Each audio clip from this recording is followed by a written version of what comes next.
ಬೆಳಗಿನ ಜಾವ 3 ರಿಂದ 5 ಗಂಟೆಯ ಒಳಗೆ ಎಚ್ಚರವಾದರೆ ನಿಮ್ಮ ಜೀವನದಲ್ಲಿ ಈ ಘಟನೆಗಳು ನಡೆಯುತ್ತವೆ. ಯಾವ ವ್ಯಕ್ತಿಗಾದರೂ ಸರಿ, ಬೆಳಗಿನ ಜಾವ ಸರಿಯಾಗಿ 3 ಗಂಟೆಗೆ ಅಂದುಕೊಳ್ಳದೆ ಎಚ್ಚರವಾಗುತ್ತಿದ್ದರೆ ಅದು ಸಾಮಾನ್ಯವಾದ ವಿಷಯವಲ್ಲ. ಇದನ್ನು ಅತ್ಯಂತ ಶುಭಕರ ಎಂದು ಪರಿಗಣಿಸಬೇಕು.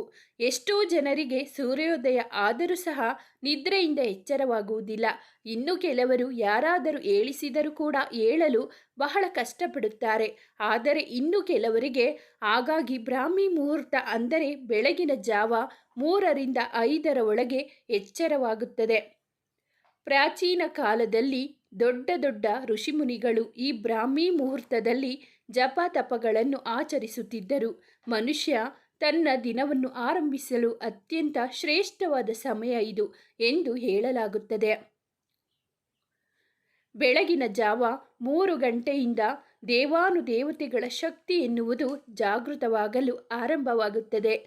ನಿಮಗೆ ನಿರಂತರವಾಗಿ ನಿತ್ಯವೂ ಸರಿಯಾಗಿ 3 ಗಂಟೆಗೆ ಎಚ್ಚರವಾಗುತ್ತಿದ್ದರೆ ಇದರ ಫಲವಾಗಿ ನೀವು ಅಂದುಕೊಂಡ ಕೆಲಸಗಳು ಎಲ್ಲವೂ ವಿಶೇಷವಾಗಿ ನೆರವೇರುತ್ತದೆ ಎಂದು ಅರ್ಥ ಮಾಡಿಕೊಳ್ಳಬೇಕು. ಸಾಕ್ಷಾತ್ ಪರಮೇಶ್ವರರು ನೀವು ಆ ಸಮಯದಲ್ಲಿ ಕೇಳಿಕೊಳ್ಳುವ ಕೋರಿಕೆಗಳನ್ನು ಶೀಘ್ರವಾಗಿ ನೆರವೇರಿಸುತ್ತಾನೆ ಎಂದು ನಂಬಲಾಗಿದೆ. ಬ್ರಾಹ್ಮಿ ಸಮಯದಲ್ಲಿ ಎಚ್ಚರಗೊಳ್ಳುವವರ ಮನಸ್ಸು ಸಂಪೂರ್ಣ ಶಾಶ್ವತವಾಗಿರುತ್ತದೆ. ಅವರ ಆರೋಗ್ಯ ಸ್ಥಿರವಾಗಿರುತ್ತದೆ. ಈ ಬ್ರಹ್ಮ ಮುಹೂರ್ತದಲ್ಲಿ ಎಚ್ಚರಗೊಳ್ಳುವವರಿಗೆ ಸುಳ್ಳು ಹೇಳುವವರು ಹಾಗೂ ದ್ವೇಷಿಗಳೆಂದರೆ ಹಿಡಿಸುವುದಿಲ್ಲ. ಬ್ರಹ್ಮ ಮುಹೂರ್ತದಲ್ಲಿ ಎಚ್ಚರಗೊಳ್ಳುವವರು ಮತ್ತೊಬ್ಬರ ಮನಸ್ಸನ್ನು ನೋಯಿಸಲು ಇಷ್ಟಪಡುವುದಿಲ್ಲ. ತಮ್ಮ ಸುತ್ತಮುತ್ತಲಿನ ವ್ಯಕ್ತಿಗಳು ಕಷ್ಟದಲ್ಲಿದ್ದರೆ ಎಂದಿಗೂ ಸಹಿಸುವುದಿಲ್ಲ. ತಂದೆ ತಾಯಿ ಹಿರಿಯರನ್ನು ಹೆಚ್ಚು ಗೌರವಿಸುತ್ತಾರೆ. ಸೂರ್ಯೋದಯಕ್ಕೂ ಮುನ್ನವೇ ಎದ್ದು ನಮ್ಮ ಕೆಲಸಗಳನ್ನು ಆರಂಭಿಸಿದರೆ ಆ ಕೆಲಸಗಳೆಲ್ಲ ಜಯವನ್ನು ಸುಲಭವಾಗಿ ಸಾಧಿಸಬಹುದು.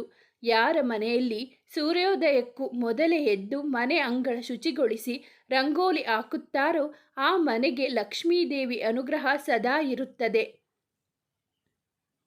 ದುಃಖ ಮನೆ ಒಳಗೆ ಪ್ರವೇಶ ಮಾಡುವುದಿಲ್ಲ.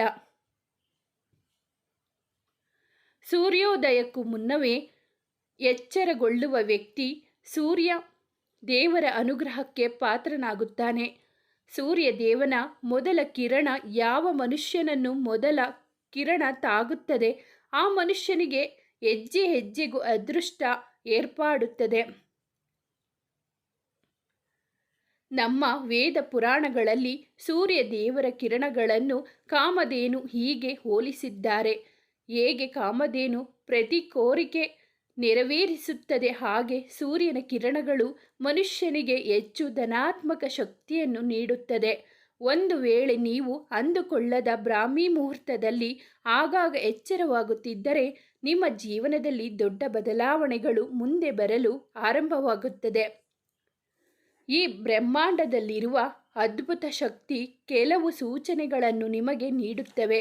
ಯಾರಿಗೆ ಬ್ರಹ್ಮ ಮುಹೂರ್ತದಲ್ಲಿ ಎಚ್ಚರವಾಗುತ್ತದೆ ಅವರಿಗೆ ಭಗವಂತನ ಮೇಲೆ ನಂಬಿಕೆ ಹಾಗೂ ಭಕ್ತಿ ಕೂಡ ಹೆಚ್ಚಾಗುತ್ತದೆ.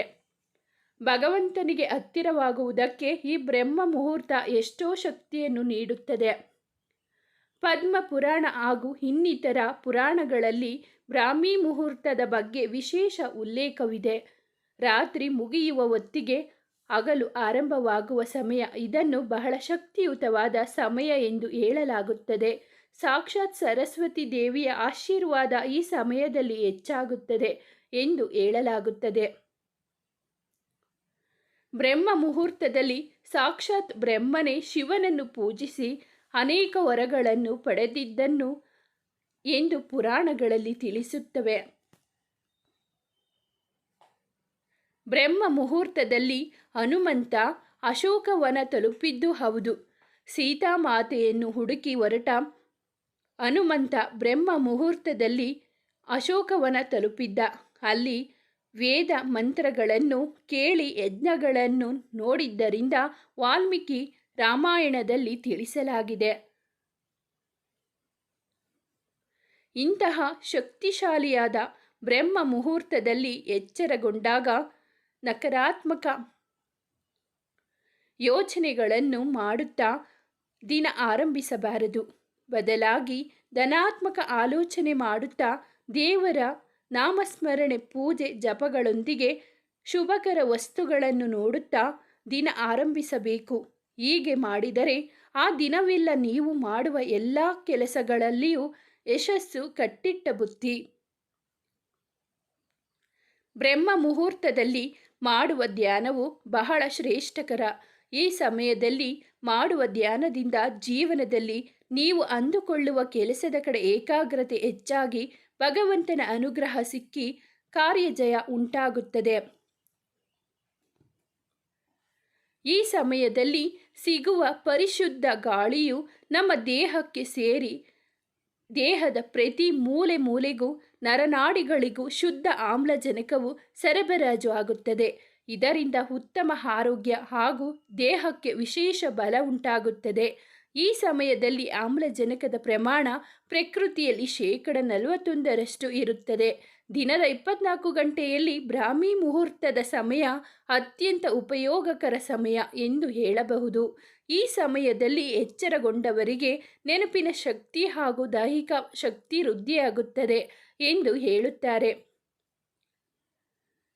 ಈ ಸಮಯದಲ್ಲಿ ಎಚ್ಚರಗೊಳ್ಳುವುದರಿಂದ, ದಿನ ಪ್ರಾರಂಭಿಸುವುದರಿಂದ ದೈಹಿಕವಾಗಿ, ಮಾನಸಿಕವಾಗಿ, ಆಧ್ಯಾತ್ಮಿಕವಾಗಿ ಜೀವನದಲ್ಲಿ ಹೆಚ್ಚು ಲಾಭಗಳನ್ನು ಪಡೆಯಬಹುದು. ಭಗವಂತನಿಗೆ ಹತ್ತಿರವಾಗುತ್ತಾರೆ. ಸ್ನೇಹಿತರೆ, ಈ ಮಾಹಿತಿ ನಿಮಗೆ ಇಷ್ಟವಾದರೆ ದಯವಿಟ್ಟು ನಮ್ಮ ಚಾನಲ್ನ ಸಬ್ಸ್ಕ್ರೈಬ್ ಆಗಿ, ಲೈಕ್, ಶೇರ್, ಕಮೆಂಟ್ ಮಾಡೋದನ್ನು ಮರೆಯಬೇಡಿ. ಮುಂದಿನ ವಿಡಿಯೋದಲ್ಲಿ ಭೇಟಿಯಾಗೋಣ. ಧನ್ಯವಾದಗಳು.